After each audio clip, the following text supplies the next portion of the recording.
Before opening their eyes, before consciousness had finished assembling itself, the hand had already moved toward the luminous rectangle on the nightstand. There was no decision in that gesture. The movement preceded thought, like a reflex that repetition had converted into neural architecture. The first thing the 21st century individual verified each morning was not the state of their body, nor the quality of the exterior light, but how many unknown eyes had observed them while they remained unconscious. Numerical counters, small red hearts, icons representing quantified approval. The day began with an inventory of validation accumulated during the hours of sleep, and that initial number configured the emotional tone of the hours to follow. Previous civilizations had developed morning rituals oriented toward divinities or toward preparing the body for physical labor, but this species of contemporary human had established a different protocol, an act of existential verification mediated by remote servers and distribution algorithms. The mirror was displaced.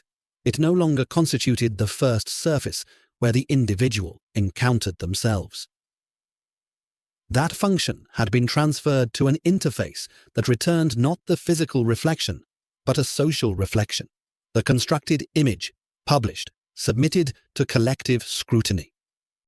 Anthropologists who studied pre-modern societies extensively documented the role of bodily ornaments, scarifications, ritual tattoos as markers of identity and tribal belonging. In the era of digital platforms, those markers had dematerialized.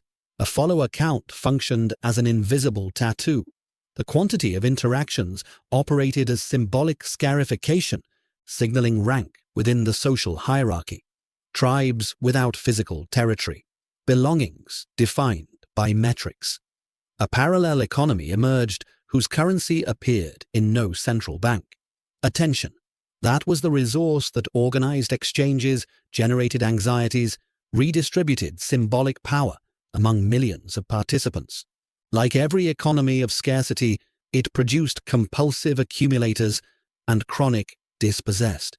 Some individuals managed to amass extraordinary quantities of this intangible currency, becoming a new class of aristocracy whose patrimony consisted entirely of others' eyes. Others remained at thresholds of attentional poverty, publishing into the void, experiencing the absence of response as a form of social non-existence. It was not enough to produce content.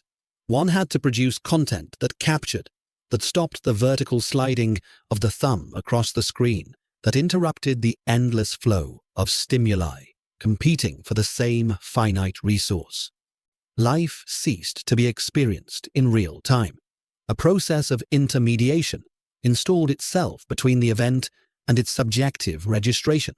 Witnessing a sunset, attending a concert, sharing a meal. Each experience was subjected to a simultaneous calculation about its documentary potential.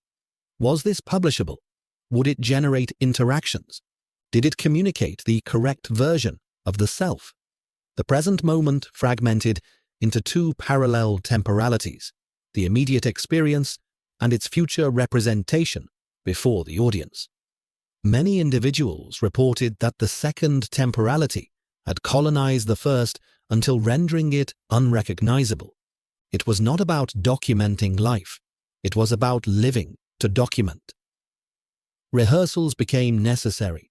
A photograph required multiple takes, angle adjustments, lighting corrections, filters that modified skin pigmentation and sky saturation. A brief text underwent successive revisions, calibrating tone, anticipating interpretations, eliminating unwanted ambiguities. Before something existed publicly, it had been edited. The distance between the experienced self and the published self widened progressively, generating a strange dissonance that some clinicians began to document as an emerging phenomenon. The individual who appeared on the platforms maintained an increasingly tenuous relationship with the individual who breathed outside of them, like that of an actor with a character played for too many seasons. Silences acquired specific weight. Publishing something and receiving no response during the first hours produced a state that was not exactly sadness, nor exactly anxiety, but something more akin to a dissolution. If social existence depended on others' verification, the absence of verification posed questions the individual was not equipped to answer. Did they continue to exist when no one was watching? Children born within this system knew no alternative. For them, the documentation of life was always simultaneous with life itself. Some were published before being born, their ultrasounds circulating among networks of acquaintances, their first cries transmitted in real time. They grew up being characters in narratives that others administered in their name. Adulthood brought the responsibility of continuing that narrative or attempting the complex act of abandoning it. A paradox became evident to those who still retained the capacity for observation. The more one published, the more one exposed oneself, the more one sought the gaze of others, the more intensely one experienced a form of isolation that no interaction managed to mitigate. Connections multiplied in quantity while thinning in substance. Hundreds of people observed, commented, reacted, but something in the nature of that exchange prevented it from functioning as full human connection. Perhaps it was the asynchrony. Perhaps it was the mediation of the interface. Perhaps it was that the self receiving those interactions was not exactly the self that needed them. Some research suggested correlations between frequency of platform use and certain indicators of psychological distress, but the methodology was disputed, and the results did not lead to significant modifications in collective behavior. The system continued operating.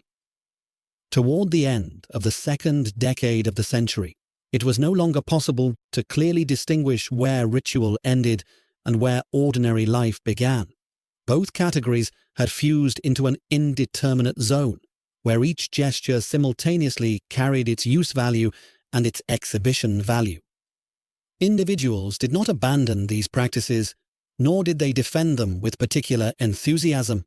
They simply continued them as one continues breathing or sleeping, because interruption would have required an effort of will that no one was in a position to organize. The platforms persisted. The metrics continued accumulating.